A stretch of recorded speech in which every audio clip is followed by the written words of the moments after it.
प्यारे साथियों नमस्कार। आज की वीडियो में राजस्थान जीके के 25 बहुत ही इंपॉर्टेंट क्वेश्चन लेके हैं और ये सभी प्रश्न पहले एग्जाम में पूछे गए, तो आप लोग वीडियो को शुरू से अंत तक देखिएगा और डेली ऐसे इंपॉर्टेंट क्वेश्चन पाने के लिए चैनल को आज ही सब्सक्राइब कर लीजिएगा। आपको यहाँ पे राजस्थान जीके के हर एक इंपॉर्टेंट क्वेश्चन मिलेंगे और वीडियो पसंद आए तो लाइक जरूर कर दीजिएगा। पहला क्वेश्चन आपके सामने है, राजस्थान में 100 द्वीपों का शहर किस सिटी को कहा जाता है। बहुत इंपॉर्टेंट क्वेश्चन है, कई बार एग्जाम में पूछा गया है। आपको बताना है कि राजस्थान के अंदर 100 द्वीपों का शहर किस शहर को कहा जाता है। तो यहाँ पे ऑप्शन देखा जाए तो ऑप्शन सी हमारा उत्तर रहेगा, बांसवाड़ा को 100 द्वीपों का शहर कहा जाता है। क्वेश्चन नंबर 2 की बात करते हैं, राजस्थान में सिटी ऑफ वेल्स यानी घंटियों का शहर किसे कहा जाता है। ये प्रश्न भी पूछा गया है। जल्दी से आप लोग आंसर कमेंट कीजिएगा और वीडियो के अंदर ईमानदारी से बताइएगा कि 25 में से आपके कितने सही हुए। इससे आपकी प्रैक्टिस भी हो जाएगी और आपको पता लग जाएगा कि आपकी तैयारी कैसी। आप लोग हर एक क्वेश्चन का आंसर कमेंट कीजिएगा। तो यहाँ पे घंटियों का शहर है जो कि झालरापाटन, यानी ऑप्शन बी हमारा उत्तर रहेगा। ठीक है, अगर पूछा जाए कि झालरापाटन जो कि कौन से जिले में आता है, तो ये झालावाड़ जिले में आता है। क्वेश्चन नंबर 3 की बात करते हैं, राजस्थान में हवेलियों या झरोखों का शहर किसे कहा जाता है। ये प्रश्न भी कई बार एग्जाम में पूछा गया है। आपको बताना है कि राजस्थान में हवेलियों का शहर या झरोखों का शहर किस शहर को कहा जाता है। तो ऑप्शन देखा जाए तो ऑप्शन ए हमारा उत्तर रहेगा, जैसलमेर जिले को। क्वेश्चन नंबर 4 की बात करते हैं, राजस्थान का मैनचेस्टर किसे कहते हैं। सारे इंपॉर्टेंट क्वेश्चन आपको आज के वीडियो में मिलेंगे। आपको बताना है कि राजस्थान का मैनचेस्टर किस सिटी को कहा जाता है, भीलवाड़ा, झालावाड़, अलवर या जयपुर। तो यहाँ पे ऑप्शन ए हमारा उत्तर रहेगा, भीलवाड़ा जिले को। भीलवाड़ा को राजस्थान का मैनचेस्टर कहते हैं। इसको वस्त्र की नगरी और टेक्सटाइल सिटी के नाम से भी जाना जाता है। इनको भी आप लोग याद कर लीजिएगा। क्वेश्चन नंबर 5 की बात करते हैं, धौलपुर में नकली जेवर बनाने की कला को क्या कहा जाता है। बहुत इंपॉर्टेंट क्वेश्चन बनता है, इसको याद कर लीजिएगा। यह प्रश्न पूछा गया है, कई बार पूछा गया है कि धौलपुर में जो नकली जेवर बनाए जाते हैं उसकी कला को क्या कहा जाता है। तो यहाँ पे ऑप्शन बी हमारा उत्तर रहेगा, तुड़िया। ऑप्शन बी उत्तर रहेगा, इसको याद कर लीजिएगा। क्वेश्चन नंबर 6 की बात करते हैं, राजस्थान में पाई जाने वाली मिट्टियों में सर्वाधिक उपजाऊ मिट्टी कौन सी है। अगर पूछा जाए कि राजस्थान में जितनी मिट्टी पाई जाती है उनमें से सबसे ज्यादा उपजाऊ मिट्टी कौन सी है, तो यहाँ पे ऑप्शन सी हमारा उत्तर रहेगा, जलोढ़ मिट्टी। अब जलोढ़ मिट्टी के बारे में डिटेल में बात करते हैं। जलोढ़ या अलुवियम इस मिट्टी का दूसरा नाम है, जो कि बहते हुए जल द्वारा बहाकर लाया जाता है, कहीं अन्यत्र जमा किया जाता है और ये भूरा भूरा अथवा ढीला हो जाता है। ठीक है, ये मिट्टी जो ठोस नहीं होती, ढीली होती है, अर्थात इसके कण आपस में सख्ती से बंधकर कोई ठोस सेल नहीं बनाते। ठीक है, जलोढ़ मिट्टी सबसे उपजाऊ मिट्टी है, राजस्थान के पूर्वी भाग में काफी मात्रा में पाई जाती है। अगर पूछा जाए कि जलोढ़ मिट्टी राजस्थान के कौन से भाग में पाई जाती है, तो पूर्वी भाग याद कीजिएगा, ये प्रश्न पूछा गया है।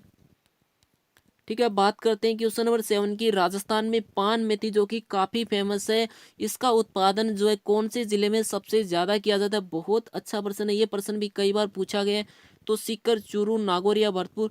तो यहाँ पे ऑप्शन सी हमारा उत्तर रहेगा, नागौर जिले में सबसे ज्यादा उत्पादित किया जाता है। बहुत फेमस है नागौर जिले की पान मेथी। ठीक है, क्वेश्चन नंबर 8 की बात कीजिए, राजस्थान का स्कॉटलैंड किसे कहा जाता है। ये प्रश्न भी पूछा गया है कि राजस्थान का स्कॉटलैंड कौन से जिले को कहा जाता है, जयपुर, भीलवाड़ा, भिवाड़ी या अलवर। तो यहाँ पे ऑप्शन डी हमारा उत्तर रहेगा, अलवर जिले को। क्वेश्चन नंबर 9 की बात करते हैं, राज्य में खंडीन कृषि कहाँ की जाती है। राजस्थान के अंदर खंडीन कृषि जो कि कहाँ पे की जाती है, पाली, जोधपुर, कोटा या बाड़मेर। तो यहाँ पे ऑप्शन डी हमारा उत्तर रहेगा, बाड़मेर जिले में।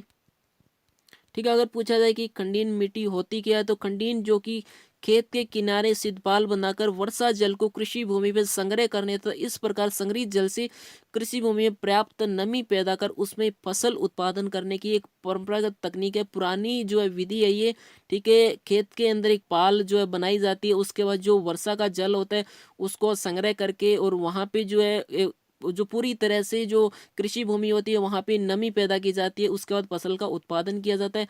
और ये जो है पश्चिमी राजस्थान के जल विशेषज्ञ भी इस तकनीक को जल संग्रह की महत्वपूर्ण तकनीक के रूप में मानते हैं। कहाँ पे, कौन से, तो ये पश्चिमी राजस्थान के अंदर सबसे ज्यादा उपयोग में ली जाती है विधि। क्वेश्चन नंबर 10 की बात करते हैं, अग्नि नृत्य का संबंध किस संप्रदाय से। यह प्रश्न भी कई बार पूछा गया कि अग्नि नृत्य कौन सी संप्रदाय से जुड़ा हुआ है, वल्लभ, विश्नोई, गौड़ या जसनाती।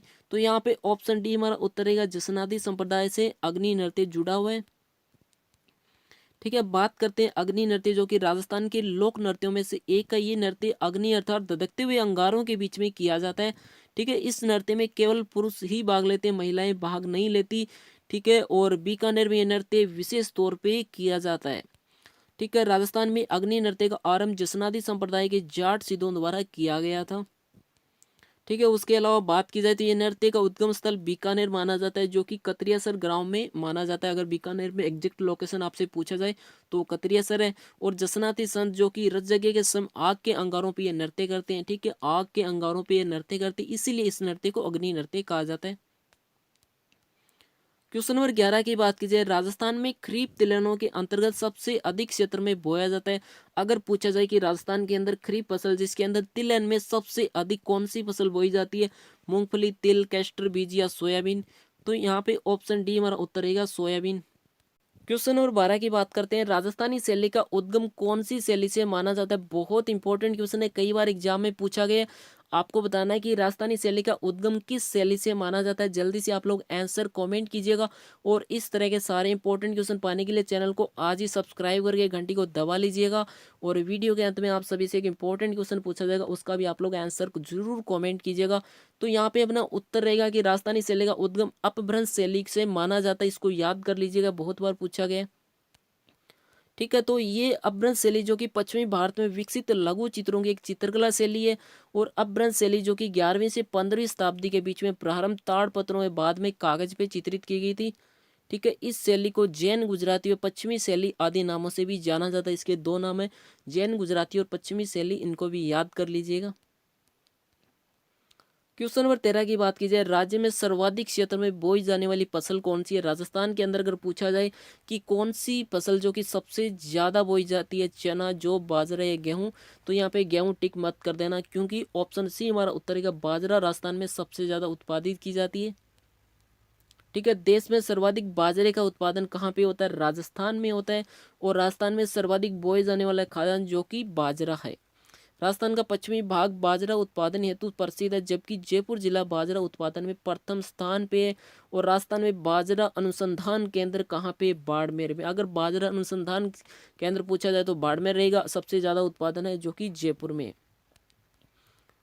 ठीक है, क्वेश्चन नंबर 14 की बात की जाए, राजस्थान में आदिवासियों का शहर किसे कहा जाता है। राजस्थान के अंदर अगर पूछा जाए कि आदिवासियों का शहर किस जिले को कहा जाता है, प्रतापगढ़, बांसवाड़ा, झालावाड़ या सिरोही, तो यहाँ पे ऑप्शन बी हमारा उत्तर रहेगा बांसवाड़ा जिले को। ठीक है, बांसवाड़ा को आदिवासियों का शहर कहा जाता है। और बांसवाड़ा को 100 द्वीपों का शहर भी कहा जाता है, हमने ये 1% पहले ही पढ़ लिया था। क्वेश्चन नंबर 15 की बात की जाए, राजस्थान में सर्वाधिक सिंचाई किस साधन से की जाती है। अगर पूछा जाए कि राजस्थान के अंदर जो सर्वाधिक सिंचाई है, क्या नहर से की जाती है, क्या कुएं से की जाती है, क्या तालाब से की जाती है, तो आप लोग आंसर जरूर कमेंट कीजिएगा। ठीक है, तो राजस्थान में सबसे ज्यादा सिंचाई है कुएं और नलकूप से की जाती है, ऑप्शन बी हमारा उत्तर रहेगा। क्वेश्चन नंबर 16 की बात की जाए, राज्य का वह जिला जो इसबगोल, जीरा, टमाटर की उपज के लिए सबसे ज्यादा प्रसिद्ध, आपको बताना है राजस्थान के अंदर इसबगोल, जीरा, टमाटर सबसे ज्यादा कौन से जिले में उत्पादन किया जाता है, गंगानगर, बूंदी, जालौर या झालावाड़, तो यहाँ पे गंगानगर नहीं होगा, ना ही बूंदी होगा, ऑप्शन सी हमारा उत्तर रहेगा जालौर जिले में इन सब का सबसे ज्यादा उत्पादन किया जाता है। इन सभी के लिए जालौर जिला बहुत ज्यादा फेमस है। क्वेश्चन नंबर 17 की बात की जाए, राजस्थान में स्वर्ण नगरी जो है किसे कहा जाता है। राजस्थान के अंदर स्वर्ण नगरी किस जिले को कहा जाता है। ये प्रश्न बहुत बार एग्जाम में रिपीट हो चुका है, जोधपुर, जैसलमेर, जयपुर या झालरापाटन, तो ऑप्शन बी हमारा उत्तर रहेगा जैसलमेर जिले को। ठीक है, जैसलमेर को हवेलियों का जुरों का शहर या स्वर्ण नगरी भी कहा जाता है, तो इसको भी याद कीजिएगा, हमने ये प्रश्न पढ़ लिया था। अब बात करते हैं क्वेश्चन नंबर 18 की, राजस्थान में वल्लभ संप्रदाय द्वारा प्रमुख धार्मिक स्थल कौन सा है। राजस्थान के अंदर अगर पूछा जाए कि वल्लभ संप्रदाय का सबसे फेमस स्थान कौन सा है, धार्मिक स्थल, तो किशनगढ़, नाथद्वारा, कंकरौली या उदयपुर, तो ऑप्शन बी हमारा उत्तर रहेगा नाथद्वारा, जो कि वल्लभ संप्रदाय की सबसे फेमस जगह है। अगर पूछा जाए कि धार्मिक स्थल में, तो बी याद कीजिएगा। क्वेश्चन नंबर 19 की बात की जाए, राजस्थान का अन्न भंडार किसे कहते हैं। अगर पूछा जाए कि राजस्थान का अन्न भंडार किसे कहते हैं, किस जिले को कहा जाता है, ये प्रश्न भी कई बार पूछा गया है। ठीक है, तो झालरापाटन, भीलवाड़ा, श्री गंगानगर या सीकर, तो यहाँ पे ऑप्शन सी हमारा उत्तर रहेगा श्री गंगानगर जिले को अन्न भंडार भी कहा जाता है। क्वेश्चन नंबर 20 की बात की जाए, राजस्थान में पाई जाने वाली मिट्टियों में किसका क्षेत्र सर्वाधिक है। अगर पूछा जाए कि राजस्थान में जितनी मिट्टियां पाई जाती है उसमें किसका सबसे ज्यादा क्षेत्र है, यानी सबसे ज्यादा कौन सी मिट्टी पाई जाती है, क्योंकि हमने पढ़ा था कि सबसे उपजाऊ मिट्टी होती है वो जलोढ़ मिट्टी होती है। अगर पूछा जाए कि सबसे ज्यादा क्षेत्र में कौन सी मिट्टी है तो रेतीली मिट्टी, ऑप्शन ए हमारा उत्तर रहेगा। ठीक है, राजस्थान में सर्वाधिक रेतीली मिट्टी कौन से जिले में पाई जाती है। गंगानगर हो गया, बीकानेर हो गया, चूरू हो गया, जोधपुर हो गया, जैसलमेर हो गया और बाड़मेर हो गया। ठीक है, तो इनको भी याद कीजिएगा, ऑप्शन में आपको ये सारे ऑप्शन देके पूछा जा सकता है। क्वेश्चन नंबर 21 की बात की जाए, दोमट मिट्टी किस क्षेत्र में नहीं मिलती। आपको बताना है कि राजस्थान के अंदर दोमट मिट्टी इन चारों में से कौन से जिले में नहीं पाई जाती। तो देखा जाए तो गंगानगर के अंदर रेतीली मिट्टी पाई जाती है, तो यहाँ पे दोमट मिट्टी नहीं होगी, ये हमारा ऑप्शन उत्तर रहेगा। उसके अलावा बाकी देखा जाए तो यहाँ पे दोमट मिट्टी पाई जाती है, तो गंगानगर हमारा उत्तर रहेगा, ऑप्शन ए हमारा उत्तर रहेगा।